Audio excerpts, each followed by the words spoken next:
A very good evening, children. I welcome all of you to the channel Swatika Chemistry Tutorials. So today we are going to have the last class for the first chapter of class 10.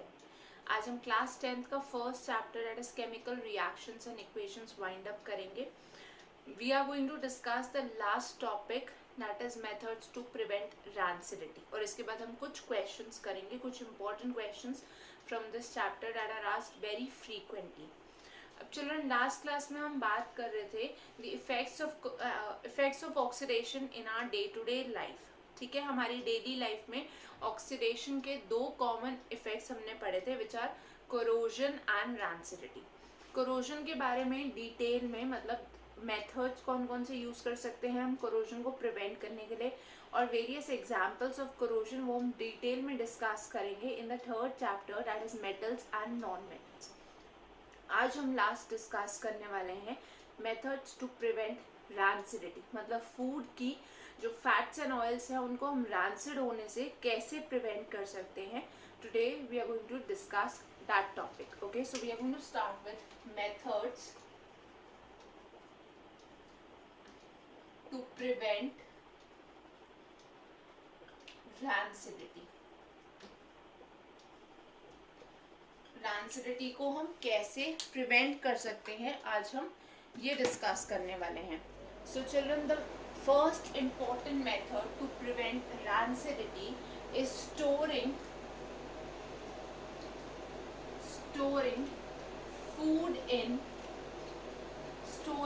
food in airtight containers. Food को जब हम air tight containers में store करते हैं, जैसे आप लोगों ने देखा होगा बहुत कॉमनली आपके घरों में भी बिस्किट्स को, चिप्स को, इस तरह के जितने भी फूड होते हैं उनको हम स्टोर करते हैं एयर टाइट कंटेनर्स में. The reason is because these are air tight, that means air और oxygen will not be able to enter. जब इसमें एयर या ऑक्सीजन एंटर नहीं कर पाएगी then that is going to mean कि there will be no oxidation of the fats and oils present in the food items. ठीक है, जब एयर एंटर नहीं कर पा रही है तो उसमें फैट्स और ऑयल्स की कोई ऑक्सीडेशन नहीं होगी and that means the food will not become rancid. Okay, so we can store the food in airtight containers to prevent it from becoming rancid. The second point is storing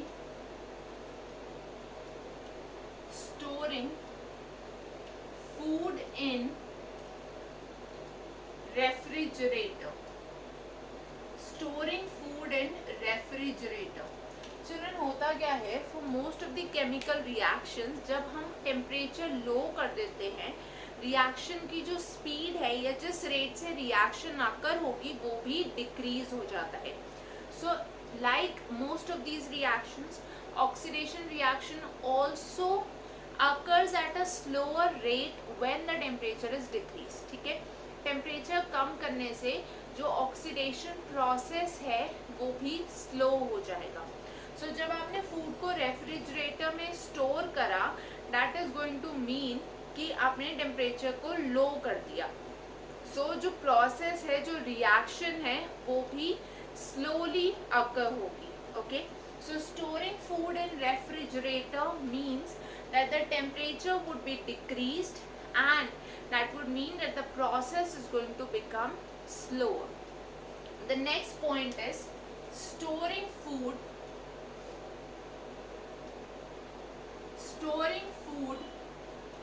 away from light. आप लोगों ने पढ़ा होगा बहुत सारे food items के जो packets होते हैं उन पे it is mention to store in a cool and dry place away from sunlight. Right, बहुत सारी चीज़ों पे लिखा होता है कि आप उनको सनलाइट से दूर कूल और ड्राई प्लेस पे स्टोर करो.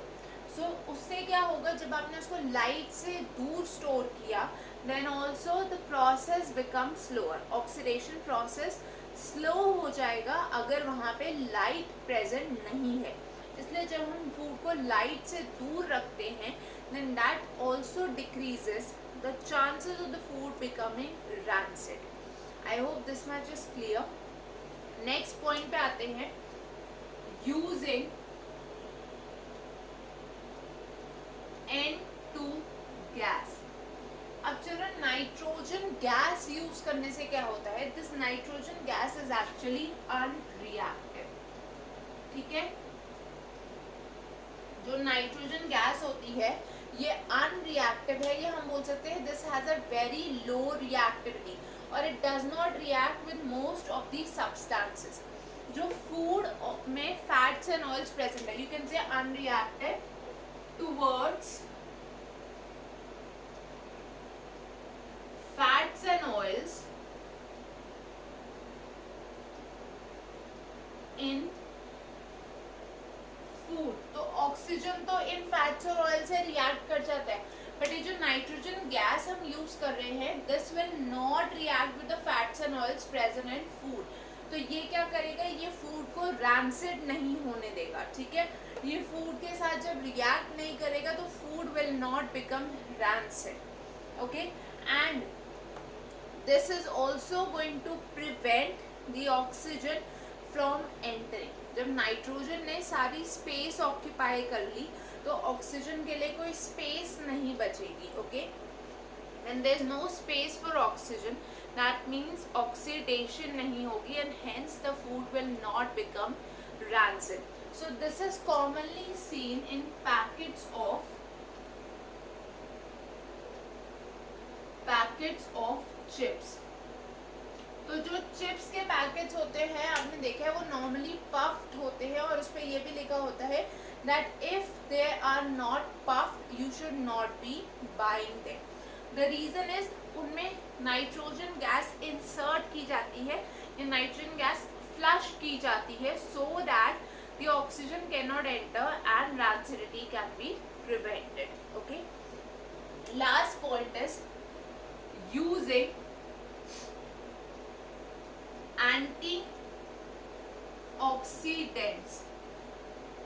एंटीऑक्सीडेंट्स यूज करके भी हम रैंसिडिटी प्रिवेंट कर सकते हैं। What are antioxidants? आप लोगों को याद होगा ऑक्सीडेंट्स मतलब oxidising agents, the substances that cause oxidation. So anti मतलब opposite, so antioxidants are the substances that prevent oxidation। so these are chemical substances,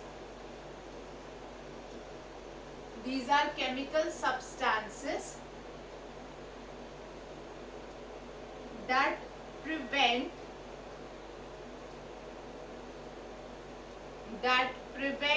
oxidation।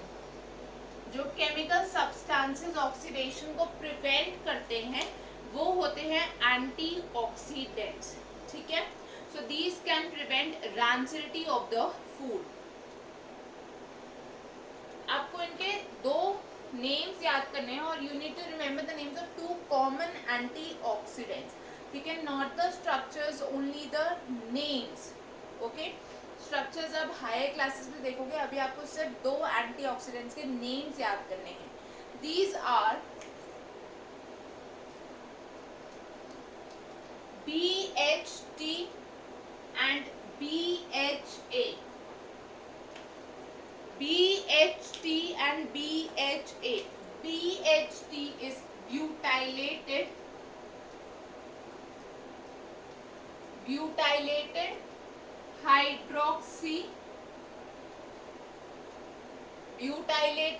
hydroxytoluene, and BHA is butylated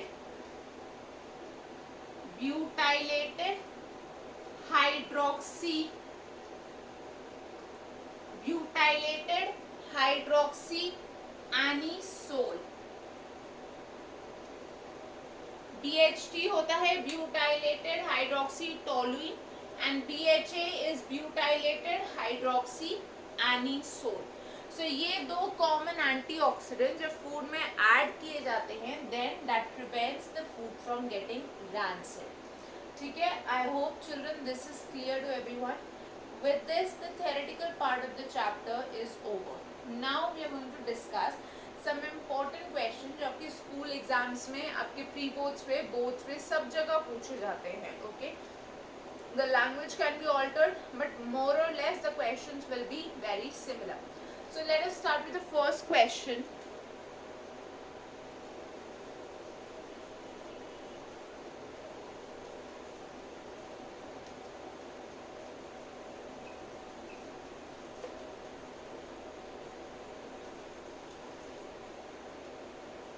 Children, for all of these questions, I am not going to write down the complete answers on the board. ठीक है, मैं इनके answers brief में discuss करूंगी, points में मैं mention करूंगी इनके आंसर्स बोर्ड पे. आप वहाँ से प्रॉपर आंसर्स खुद से फ्रेम करोगे.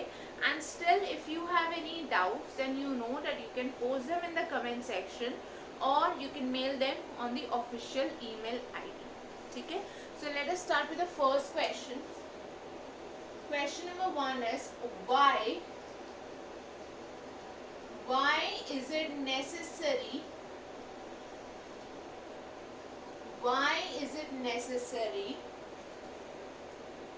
to clean a magnesium ribbon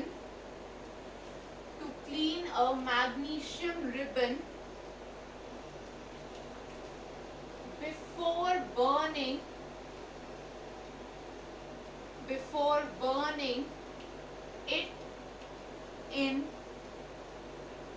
air.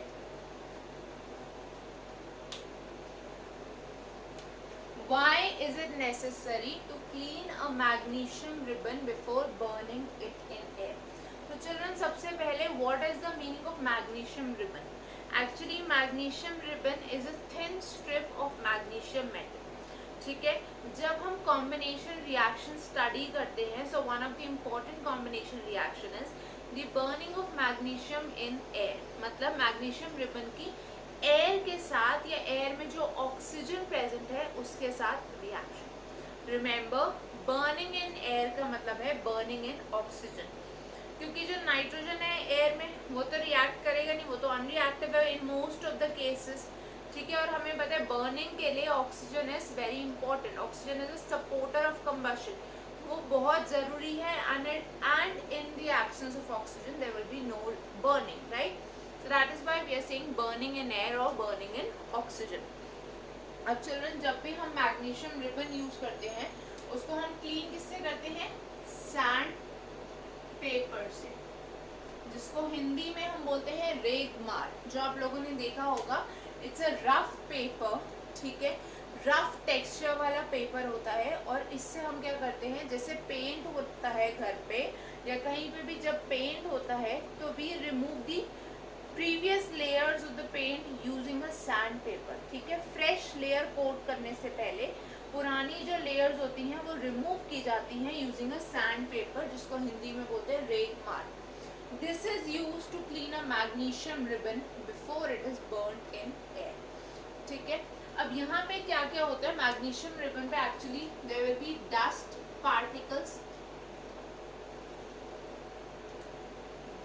particles present होंगे. उसके अलावा there will be a layer of magnesium oxide. ये अभी आपको मैं बताऊंगी कि कैसे आई. And there will also be a layer of magnesium carbonate. ठीक है, डस्ट पार्टिकल्स प्रेजेंट होंगे, मैग्नीशियम ऑक्साइड की लेयर प्रेजेंट होगी और मैग्नीशियम कार्बोनेट की लेयर प्रेजेंट होगी ऑन द मैग्नीशियम रिबन. तो अब यहाँ पे ये लेयर्स कैसे आई? बेसिकली हमें इन्हीं लेयर्स को रिमूव करना होगा before we carry out the experiment of burning of magnesium ribbon in air. ठीक है, तो जब तक हम ये सब लेयर्स या ये डस्ट पार्टिकल्स रिमूव नहीं करेंगे तो हम एक्सपेरिमेंट परफॉर्म नहीं कर सकते. अब ये दोनों लेयर्स कैसे आई? एक्चुअली जो ये मैग्नीशियम रिबन है ये रिएक्ट कर जाएगा. Before we carry out the burning process it will already react with the oxygen present in the air. तो ये कहाँ से आया? एयर से हमारे पास जो ऑक्सीजन प्रेजेंट है, मैग्नीशियम ने उसके साथ रिएक्ट करा to form magnesium oxide.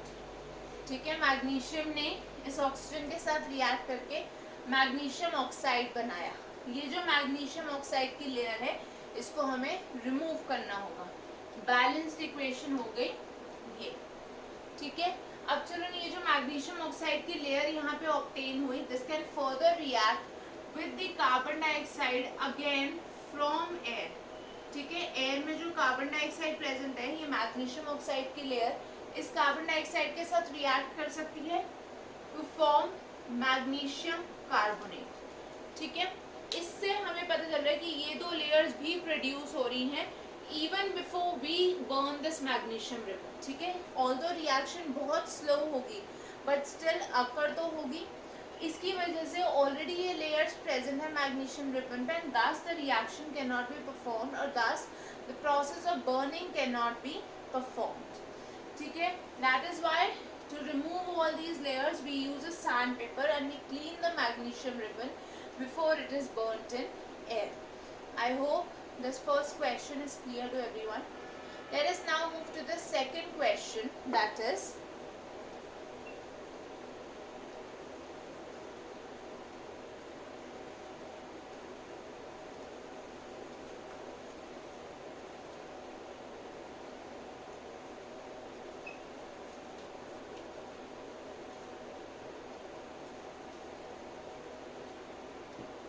Question number 2 है हमारे पास।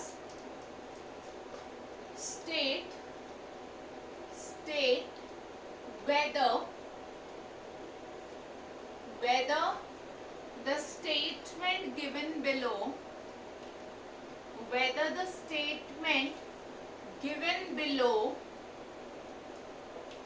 given below is correct or incorrect।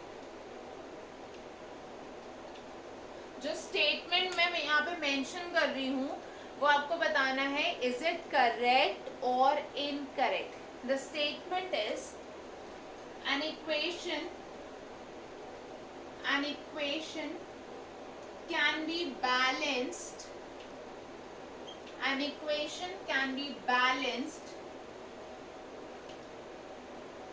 by altering the formula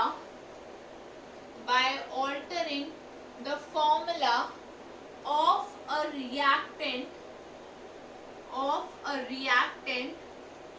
or product,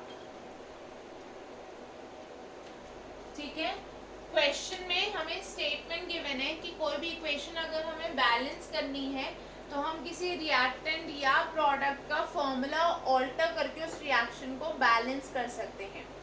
Now you think is the statement correct or incorrect? Children, the statement is actually absolutely incorrect. ये जो statement है ये completely incorrect है, क्योंकि आप लोगों को पता है कभी भी हम किसी भी सब्सटेंस का, चाहे वो रिएक्टेंट हो या वो प्रोडक्ट हो, हम किसी भी सब्सटेंस का केमिकल फॉर्मूला ऑल्टर नहीं करेंगे, ठीक है। We never ever alter the chemical formula of any substance. The reason is that the chemical formula is always fixed. वो क्या करता है, वो हमें एक रेशियो देता है जिसमें वो एलिमेंट्स प्रेजेंट हैं in the molecule of the compound, ठीक है, और molecule of the element. So we never ever alternate the formula of alter the formula of any substance, whether it's a reactant or whether it's a product, ठीक है। So we can write down the chemical formula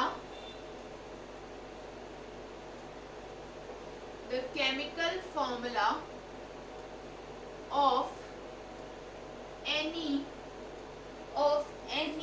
chemical species must never be altered, ठीक है। जो भी chemical species है उसका chemical formula हम कभी भी ऑल्टर नहीं कर सकते। एक एग्जांपल देखो, अगर मैं आपको बोल रही हूँ Mg+O2 गिविंग MgO, इस इक्वेशन को बैलेंस करो, ठीक है। I ask you to balance this equation. Now if you are putting a 2 over here to balance this equation, तो this is completely incorrect. ठीक है, अगर आपको मैंने बोला mg plus O2 gives mgO, इस इक्वेशन को बैलेंस करो और उसको बैलेंस करने के लिए आपने यहाँ पे O2 कर दिया, तो ये completely incorrect है, राइट? हमें पता है इस इक्वेशन को अगर मुझे बैलेंस करना है, so what do we have, since यहाँ पे हमारे पास 2 ऑक्सीजन एटम्स है, we are going to multiply this by 2, ठीक है, और अब मैग्नीशियम को बैलेंस करने के लिए हम इसको 2 से मल्टीप्लाई करेंगे. दैट मीन्स हम इन कोएफिशिएंट्स को फॉर्मूला से पहले लिखेंगे and we will not alter the chemical formula for any substance. So the given statement is absolutely incorrect. Children, I hope this is clear to everyone. Now, let us move to the third question.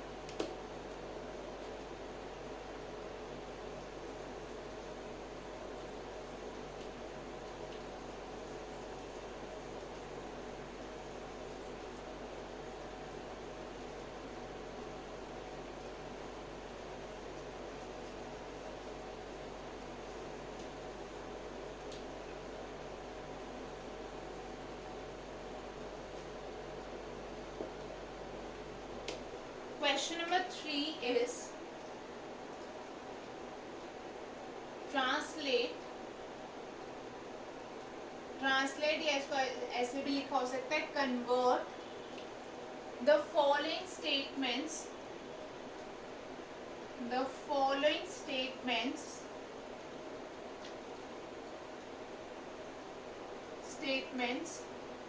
into chemical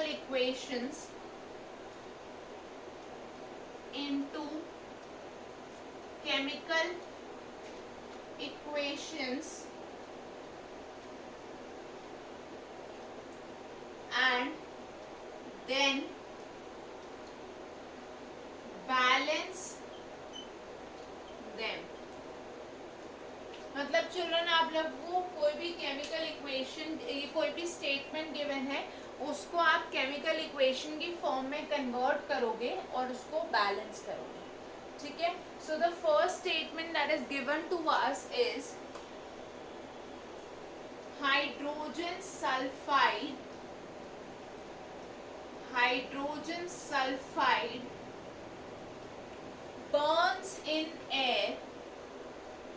burns in air to give sulfur dioxide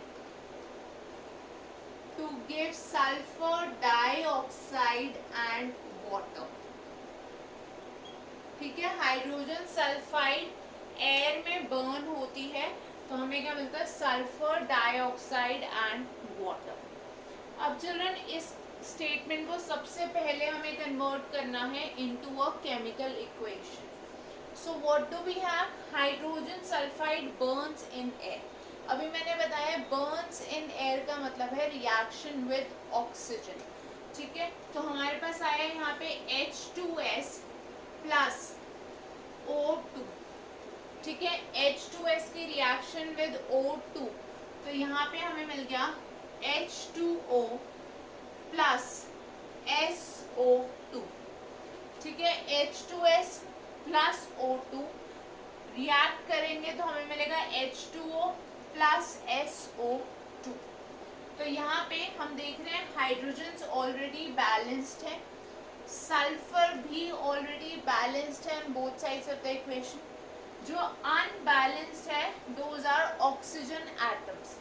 तो यहाँ पे हमारे पास 2 है और यहाँ पे we have 3 oxygen atoms. What do we do is, अगर मैं इसको 2 से मल्टीप्लाई कर दूँ, ठीक है, क्योंकि यहाँ पे हमारे पास क्या है, even number of oxygen atoms हैं, but here we have odd number. So what we do is we first converted into even, क्योंकि अगर मैं इसको किसी भी नंबर से मल्टीप्लाई करूँगी तो ऑक्सीजन हमेशा